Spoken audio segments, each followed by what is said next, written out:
ইমাম হুসাইন কারবালার জমিনে যাওয়ার সঙ্গে সঙ্গে রোদের তাপ গুলো দ্বিগুণ বাইরে গেছে। আর এই বাড়ার কারণ কি একটুখানি বলা যায়।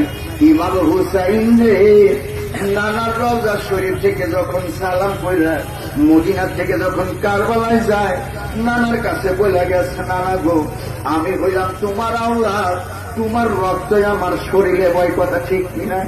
আহারে আমার হুসাইনের প্রতি আমার আল্লাহ খুশি রে, আমার হুসাইনের প্রতি আমার দয়াল নবী খুশি রে। আহারে যাদের প্রতি আমার আল্লাহ খুশি, তাদের কোনো বিপদ আমার আল্লাহ চায়, জোরে বলেন চায়। আহারে কারবালার জমিনে আমার আল্লাহ যদি চাইতো আমার হুসাইনের উপরে রোদের তাপ লাগতে দিব, তাইলে আমার আল্লাহ পারত কিনা? আমার ইমাম হুসাইন যদি চাইতো রে কারবালার জমিনে পানিবিহীন অবস্থায় শাহাদতের পিয়ালা পান করলো আলী আসগার, আহারে যদি চাইতো রে পুরা কারবালার জমিনটাই ফুরাত নদীকে ভরপুর করে দিতে পারতো কিনা বলেন? আহারে দয়াল নবীর রওজা শরীফ থেকে যখন সালাম কইরা যায়, ইমাম হুসাইন ডাক দিয়ে কয়, নানা গো,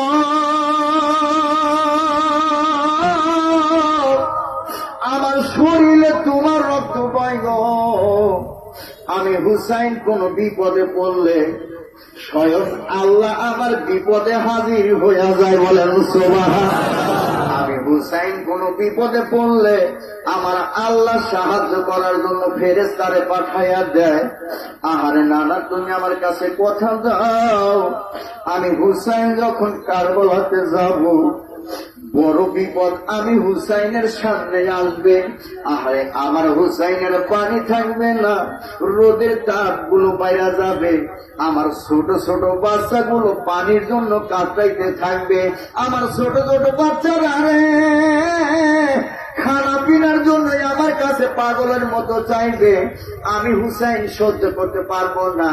নানা রে, ওই সময় কোন ফেরেশতারা, ওই সময় আমার আল্লাহ যেন সাহায্যের জন্য কোনো হাত না বাড়ায়। আমি হুসাইন কারবালার প্রান্তরে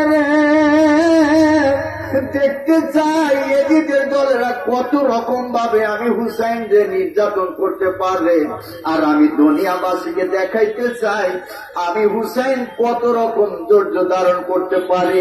যত রকম বিপদ আসুক না কেন গো, আমি হুসাইন বিপদের জন্য মোকাবেলা করার জন্য প্রস্তুত আছি।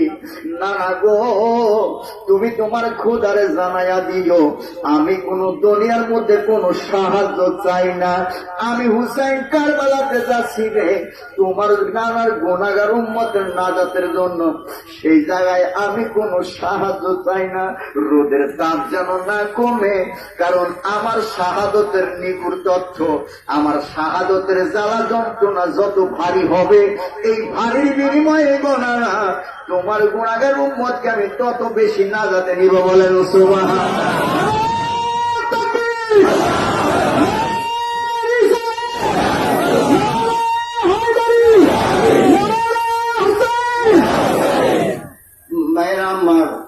আজকে সেই 10ই মুহররম, কথা বলেন ঠিক কিনা? ভাইরা আমার, আজকে প্রত্যেকেই হাজির যারা হয়েছে, যদি প্রত্যেকের বাড়ি থেকে বাইকে বা সন্তান বাবা যদি আজকে মারা যায়, কথা বলেন আপনার মনের অবস্থা কেমন হবে? আহারে বাইরে বাইরে, এটা ফ্যামিলি না রে ভাই। আল্লাহ রাসূল বলেছেন, আমার আহলে বায়াতকে দুনিয়ার চাইতে তামাম বিশ্বের চাইতে আমার আহলে বায়াতকে বেশি ভালোবাসতে হবে।